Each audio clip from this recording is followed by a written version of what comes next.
Nagsimula ang movie kung saan ay nakita ng mga taga-Nayo ng isang lalaki na walang malay at isang babae na walang ulo sa isang bangka, pagkatapos ay makikita naman natin si Noy na tinawag ang kanyang anak na babaeng si Sao upang kumain na ng hapunan, ngunit pagsilip niya ay nakita niyang nakalutang si Sao at humihiwalay ang ulo nito sa kanyang katawan, at pagbalik ay nakita niya na tila wala lang nangyari kay Sao at pagkatapos ay pinainom na niya ito ng gamot, kinabukasan ay nagpunta na sila sa isang pari na isa ding doktor. At pagkatingin kay Sao ay sinabi ni Noy na dahil sa ibinigay mong gamot ay nagagawa ng makontrol ni Sao ang kanyang sarili, ngunit hindi pa din siya gumagaling, basta't kahit ano ang mangyari ay painumin mo lang siya ng gamot, at maaari pa din siyang makahawa sa ibang tao kapag nalawayan niya ang mga ito, ibig sabihin na magiging biktima din sila ng sumpa gaya ng nangyari kay Sao. May kaibigan talaga noon si Noy na isang Crashu, at ang Crashu na ito ay isa talagang demonyo at kaya sila nagkaganito dahil sa isang sumpa, at kapag nagalit ang nahawahan nito ay magiging isa silang Crashu at hihiwalay ang kanilang ulo sa kanilang katawan, at kapag sila ay nagutom ay papatayin nila ang mga hayop at kakainin nila ang mga ito, at nahawa pala si Noy sa kaibigan niyang Crashu, at nang makita ng mga taga-Nayon ang Crashu na iyon na kinakain ang kanilang alagang mga hayop ay pinatay nila ito, at ang babaeng walang ulo pala na katabi ni Noy na nakita natin kanina sa bangka ay ang kanyang kaibigan na Crashu sa Part 1. At pagkamatay nito ay nag-asawa na si Noy, ngunit nahawahan naman niya ito, kaya't naging Crashu din ang anak niyang si Sao, at pinatay ng mga taga-Nayon ang kanyang asawa, at dahil ayaw niyang mapatay si Sao kaya't inilihim niya ang pagiging isang Crashu nito, at ngayon ay makikita natin na pumasok si Sao sa isang chapel kung saan ay nakita niya si Cloud na may albinism, at isinama siya ni Sao sa gubat at doon ay pinatugtog ni Sao ang kanyang silindro, at sobrang nagustuhan naman ito ni Cloud, at habang idinodrawing siya ni Cloud ay biglang bumagsak ang isang nasugatan na kalapati, at dahil ayaw ibigay ni Cloud ang kalapati ay sinaktan siya ng mga bata, at nang magalit si Sao ay naging isa siyang Crashu, kaya't nagtakbuhan ang mga batang pasaway ng dahil sa takot sa kanya, at umalis na din si Sao dahil nakita siya ni Cloud, at pagkatapos ay dinala ni Cloud ang sugatang kalapati sa kanyang kuya na isang medical student at ginamot na din siya nito, at nang hawakan niya ang kalapati ay nakapagtatakang napagaling niya ito, at nang pagalingin din niya ang sugat sa kamay ng kanyang kuya ay sinabi nito sa kanya na wag mong sasabihin ito kahit kanino. Kinabukasan ay umalis na ang kanyang kuya upang ipagpatuloy na nito ang pag-aaral sa lungsod, kaya't ngayon ay naiwan na si Cloud sa pari, at ibinigay ni Sao ang kanyang silindro kay Cloud upang mawala ang sobrang kalungkutan nito dahil sa pag-alis ng kanyang kuya. Pero ano nga ba talaga ang nangyari sa iyo kahapon? Pagkatapos ay inilagay nila ang kanilang mga kamay sa kanilang mga dibdib kung saan ay nakarinig sila ng kakaibang mga tunog, ibig sabihin na may mga kapangyarihan sila na konektado sa isang bagay.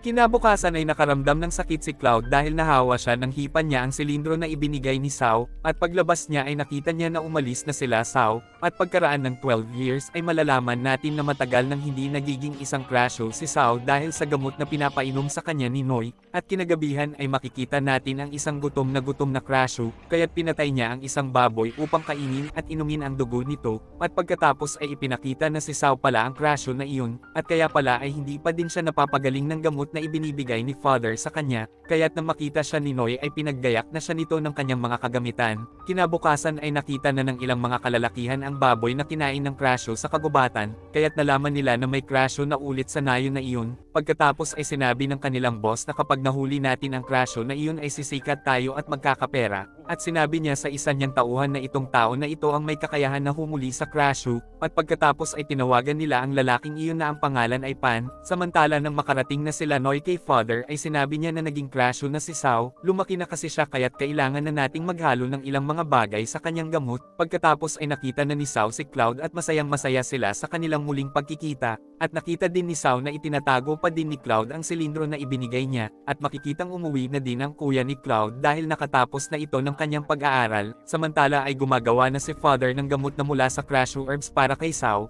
at kinagabihan ay makikita natin si Sao na naging isang Crashu na kumakain ng isang hayop. At nang makita ng isang taga-Nayo ng patay na hayop ay sinabi niya ito kay Pan, samantala habang masayang masaya na naglalakad sila Sao at Cloud sa palengke ay pinagtitinginan sila ng mga tao, at kinagabihan ng hawakan ni Cloud ang mga kamay ni Sao upang mapagaling niya ito ay nakaramdam sila ng sobrang sakit, at pagkatapos ay ipinakita ang isang eksena kung saan ay pinatay ng Crashu ang mga kasamahan ni Pan dahil hinuhuli nila ito. At dahil kinagat siya nito kaya't naging isa na siyang lalaking Crashu na tinatawag na Krahang, at upang manatili siyang buhay ay kailangan niyang kainin ang puso ng Crashu, at pagpunta ni Pan sa kanyang boss ay binigyan na siya nito ng paunang bayad sa paghuli ng Crashu, at nalaman na lang niya na dinukot ng kanyang boss ang kanyang anak bilang kapalit upang mahuli niya ng buhay ang Crasho. Kinagabihan ay nakaramdam ng sobrang sakit at gutom si Sao, at kinabukasan ay ipinakita ang namatay na mga manok sa isang bukirin, kaya't nalaman na nila Noy at Father na hindi naligtas si Sao sa nayon na iyon. Pagkatapos ay nakita ni Cloud na umalis na sila Noy at Sao, samantala ay naghanap na sila Father ng gamot para kay Sao, at kinagabihan ay makikita natin na habang nag-aabang ng Crasho si Pan ay bigla siyang naging isang krahang kahit na uminom pa siya ng gamot, at nang makita siya ng kanyang mga kasamahan ay pinatay niya ang mga ito, samantala ay makikitang humiwalay na ulit ang ulo ni Sao sa kanyang katawan, kaya't agad nang isinara na ni Noy ang pinto upang hindi siya makalabas, at kinaumagahan ay pinagsusunog na ni Noy ang mga duguan na damit ni Sao upang hindi ito makita ng mga tao. Pagkatapos ay dumating na sila Father at kasama nila si Cloud upang ibigay ang gamot kay Noy, at isinama ni Sao si Cloud sa isang ilog at pinatugtog ni Cloud ang ibinigay niyang silindro. At pag-uwi ay biglang naging isang Crasho si Sao, kaya't sinabi ni Noy sa kanya na anak ako ito, huminahon ka lang, ngunit hindi pa din siya nakikilala ni Sao, kaya't sinabi ni Cloud sa kanya na ako ang kaibigan mo, ngunit naging isang ganap na Crasho pa din si Sao, at pagkatapos ay hinawakan niya ng kanyang mga galamay si Cloud, at pagkatapos ay sinabi sa kanya ni Cloud na ako ito mahal ko, papatayin mo ba ako? Kaya't nang dahil dito ay bigla silang nawala ng malay, at sinabi ni Anan na gumawa tayo ng vaccine mula kay Cloud upang gumaling si Sao, at nang magising ay sinabi ni Cloud kay Father na maaari niyo po akong gamitin dahil kaya kong gawin ang lahat para kay Sao. Kinabukasan ay kumuha na si Father ng blood sample ni Cloud upang makapag-research siya tungkol dito, pagkatapos ay biglang dumating si Pan na naging isang krahang, at kilala din siya ni Father dahil ginagamot din pala siya nito, at inililihim niya si Sao dahil baka patayin ito ni Pan, at naisip niya na iturok ang dugo ni Cloud kay Pan ngunit bigla siyang kinagat nito sa leeg, at pagkadating nila Noy ay agad nang tumakas si Pan, kaya't sobrang nalungkot si Anan dahil sa pagkamatay ni Father, pagkatapos ay pinuntahan na din ng krahang sila Sao at Cloud, ngunit naturukan naman siya ni Anan sa kanyang likuran, kaya't agad na pinalayo na ni Noy si Sao kay Cloud dahil alam na ngayon ng krahang na si Sao ang Crasho, ngunit hinabol naman sila ng krahang sa kagubatan, kaya't isinakay sila ni Anan ngunit makikitang hinahabol pa din sila ni Pan, at pagbaba nila ay unti-unti nang naging Crasho si Sao, kaya't sinugatan ni Noy ang kamay ni Sao upang maipahid niya ang dugo nito sa kanyang katawan upang siya ang atakihin ng krahang, at nang maging isang Crasho na si Sao ay pinuntahan niya ang kanyang ama, kaya't naiyak si Noy nang pahiran ni Sao ang kanyang mga luha, at pagkatapos ay biglang dinukot ng krahang ang puso ni Noy, kaya't nag-iiyak si Sao.